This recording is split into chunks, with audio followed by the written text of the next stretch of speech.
let's run through an air brake check here, and I'm gonna make this real quick. So let's get to it. First thing first, my seatbelt. I want to make sure that my seatbelt is on. All right.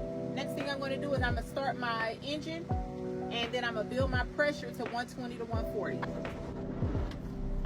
All right. I'm also, at this point, I'm going to release both of my my tractor and trailer brake valves, and we're going to build our pressure to 120 to 140. All right. Right now, we're listening for the governor to cut out or the sound. Okay. All right, my governor just cut out.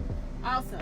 Now, next thing we're going to do is we're going to turn the truck off and then put it back to the on position.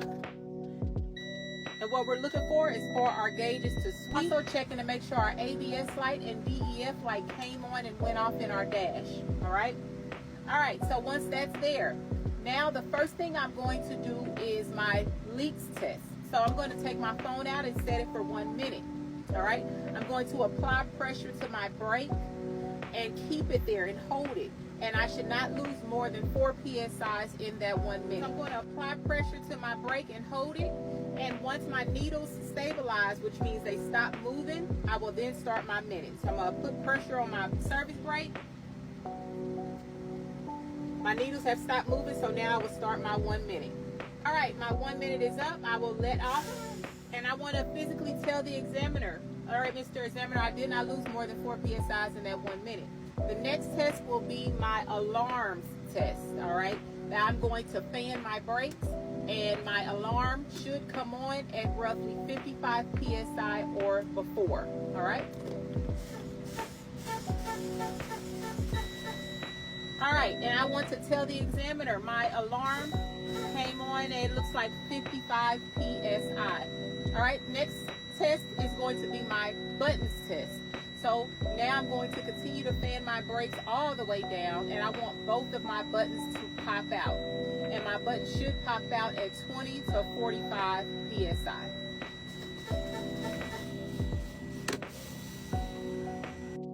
All right, I want to tell the examiner both of my buttons popped out at roughly 40 psi. Start my truck back up and build my pressure back up to 120 to 140.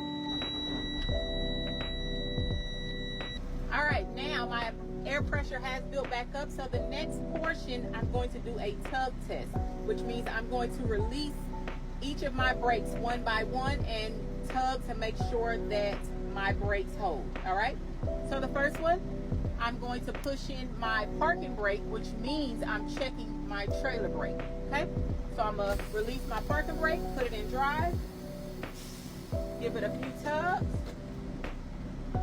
and that brake held. I'm going to pull that back out. All right, next one I'm going to check is my parking brake, which means I'm going to push my trailer brake in,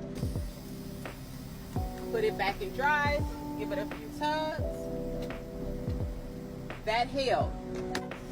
Pull that back out. The next thing I'm going to do is push both of my buttons in, and I'm going to roll forward about 5 miles an hour and come to a stop. I don't want to hold my steering wheel tight like this. I just want to barely hold it under my hands. I don't know if you guys can see that, but I'm going to just barely hold it. And as I'm pulling forward, I'm going to apply the brakes, and my steering wheel should not pull to the right or to the left. Release both of my brakes, put it in drive, and I'm going to just hold my steering wheel here, pull forward about 5 miles an hour, and then I'm going to come to a smooth stop, and my steering wheel did not pull to the right or to the left. I'm going to set my brakes back, put my truck back in neutral, and that completes my air brake check. I hope this helped you. If there's any other part of the truck that you would like for me to go over, please just drop it in the comments and I will make sure to get it done. Good luck to you guys, and remember, give yourself grace, take your time, and run your own race. Talk to you guys later.